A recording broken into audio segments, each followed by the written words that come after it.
첫 번째 이야기. 여름이 오기 전 엄마의 반팔 티셔츠. 4월 중순의 일요일 오후였다. 지혜는 옷장 앞에 쪼그려 앉아 바닥 서랍을 열었다. 이 집에 이사 온 지 벌써 3년이 지났는데도 맨 아래 서랍만은 아직 제대로 정리한 적이 없었다. 겨울이 끝날 때마다 다음에라는 말을 되뇌며 닫아버리곤 했다. 창밖에는 봄볕이 넉넉하게 깔려 있었다. 아파트 베란다 너머로 보이는 벚꽃이 이제 막 지기 시작해 바람이 불 때마다 꽃잎들이 흰 눈처럼 흩날렸다. 날씨 예보는 이번 주말부터 낮 기온이 25도를 넘을 것이라고 했다.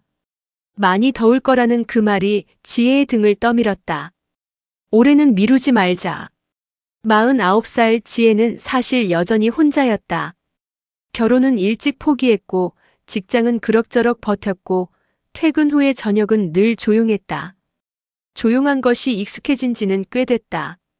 집이 조용해진 것도 어머니가 돌아가신 후부터였으니 이제 3년이 넘었다.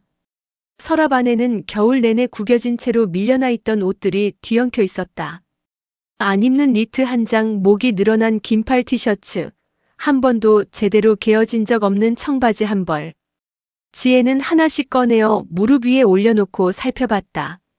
버릴 것, 세탁소에 맡길 것, 다시 접어넣을 것. 그리고 서랍 아래쪽에서 반팔 옷 몇 장이 나왔다.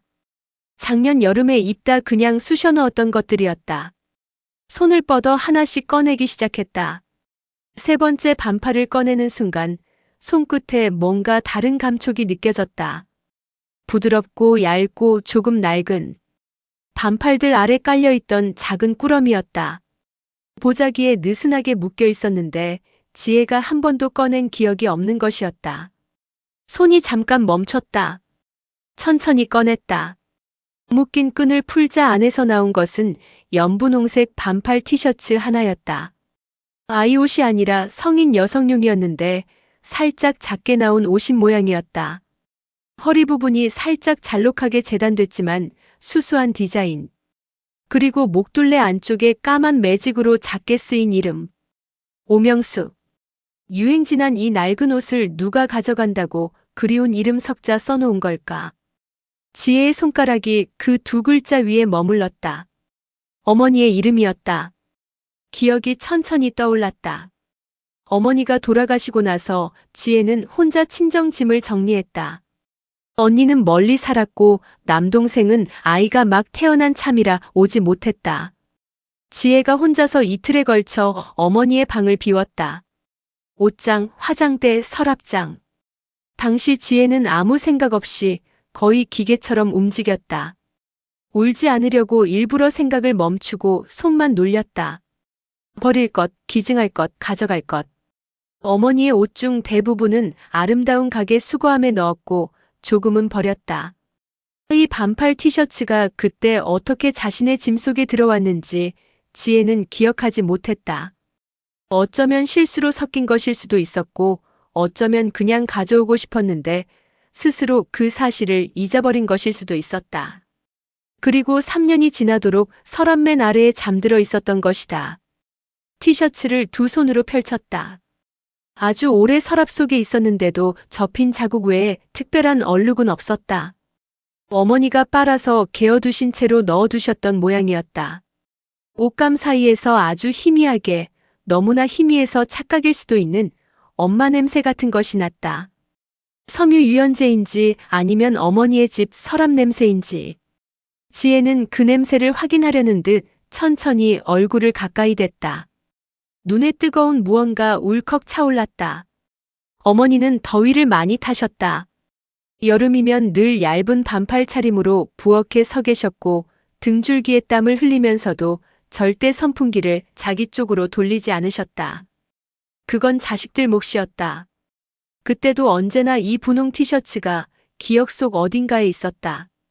지혜가 고등학생이었을 무렵 어머니가 여름 내내 입고 다니셨던 것 같기도 했다. 아니면 지혜가 대학에 다닐 때였을까? 어머니는 옷을 잘 사지 않으셨다. 마음에 드는 한 장이 생기면 날가 해질 때까지 입으셨다. 지혜는 그때를 떠올렸다. 여름방학에 집에 내려가면 어머니는 늘 이 분홍 옷을 입고 현관에 나오셨다. 손에는 수박이든 복숭아든 뭔가를 들고 계셨다.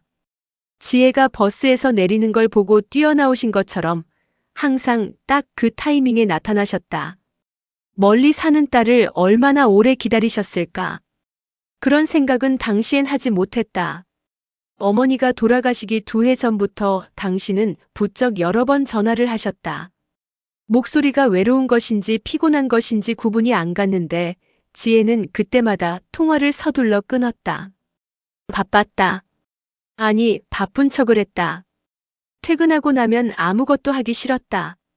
어머니와 오래 통화하면 이런저런 이야기가 쌓이고 그러면 정작 자신이 지쳐서 쓰러질 것 같았다. 그게 이유였다. 전화를 끊고 나서는 늘 조금 미안했다. 그런데 그 미안함도 자고 나면 사라졌다. 다음 날이 되면 또 바빴고 또 서둘러 끊었다. 어머니는 그런 말씀을 한 번도 하지 않으셨다. 서운하다거나 전화 좀 더 하라거나 보고 싶다거나 그냥 늘 마지막에 이렇게 말씀하셨다. 그래, 들어가서 쉬어라. 밥은 잘 먹고 다니고. 지혜의 눈에서 눈물이 흘렀다. 소리도 없이. 그냥 흘렀다. 손등으로 닦으려다가 그냥 뒀다. 티셔츠를 무릎 위에 올려둔 채 지혜는 잠깐 그대로 있었다. 봄볕이 창으로 들어와 분홍 천 위에 비스듬히 내려앉았다. 얼마나 그렇게 앉아 있었을까? 베란다 쪽에서 바람이 한번 불어왔다. 벚꽃잎 하나가 방충망에 걸렸다가 후루루 날아갔다. 지혜는 눈을 한번 깜빡였다. 손등으로 눈밑을 닦았다. 이상하게도 막 서럽거나 무거운 느낌은 아니었다. 울고 나서 가슴이 시원해지는 것과도 달랐다. 그냥 뭔가가 잠깐 열렸다가 조용히 닫히는 것 같은 느낌이었다. 지혜는 티셔츠를 다시 2손으로 들었다. 버릴 수가 없었다. 기증할 수도 없었다. 그렇다고 입을 수도 없었다. 어머니가 손수 이름을 써놓은 옷을 자신이 입는다는 것이 어딘지 이상하게 느껴졌다. 그러면 어떻게 해야 할까? 지혜는 잠깐 생각했다. 그러고는 천천히 옷을 접기 시작했다. 2 팔을 안쪽으로 모으고 아랫단을 위로 올리고 반으로 한 번 더. 어머니가 옷을 개실 때 늘 하시던 방식이었다. 지혜도 언제부터인가 그 방식을 따라 하고 있었다는 것을 이제야 깨달았다. 잘 개어진 분홍 티셔츠를 서랍 맨 위에 올려두었다. 이번엔 맨 아래가 아니라 맨 위에. 나머지 옷 정리는 금방 끝났다. 버릴 것은 쓰레기 봉투에, 세탁할 것은 한쪽에 쌓아두고 접어넣을 것은 서랍에 차곡차곡 넣었다. 창문을 열자 봄바람이 방 안으로 들어왔다. 커튼이 조금 부풀었다가 가라앉았다. 지혜는 서랍을 닫기 전에 한 번 더 분홍 티셔츠를 내려다봤다. 오명숙. 2 글자가 까만 매직으로 선명했다. 지혜는 손가락 끝으로 그 이름을 한 번 가볍게 짚었다. 말은 하지 않았다. 말을 고르다 보면 또 울 것 같았고 사실 말이 필요하지 않았다. 이미 3년 동안 하지 못한 말들이 너무 많아서 지금 여기서 무슨 말을 해도 부족할 것 같았다. 그냥 손끝만 잠깐 얹어뒀다. 그것으로 충분했다. 서랍을 닫았다. 지혜는 일어서서 등을 한번 쭉 폈다. 무릎이 약간 저렸다. 창밖은 여전히 봄이었다. 벚꽃은 여전히 지고 있었고 햇살은 여전히 넉넉했다. 주방으로 걸어가 냉장고에서 보리차를 꺼내 한 잔 따랐다. 마시면서 창밖을 봤다. 꽃잎이 한 움큼 떨어졌다. 바람에 잠깐 흩어졌다가 천천히 가라앉았다. 지혜는 그것을 보며 생각했다.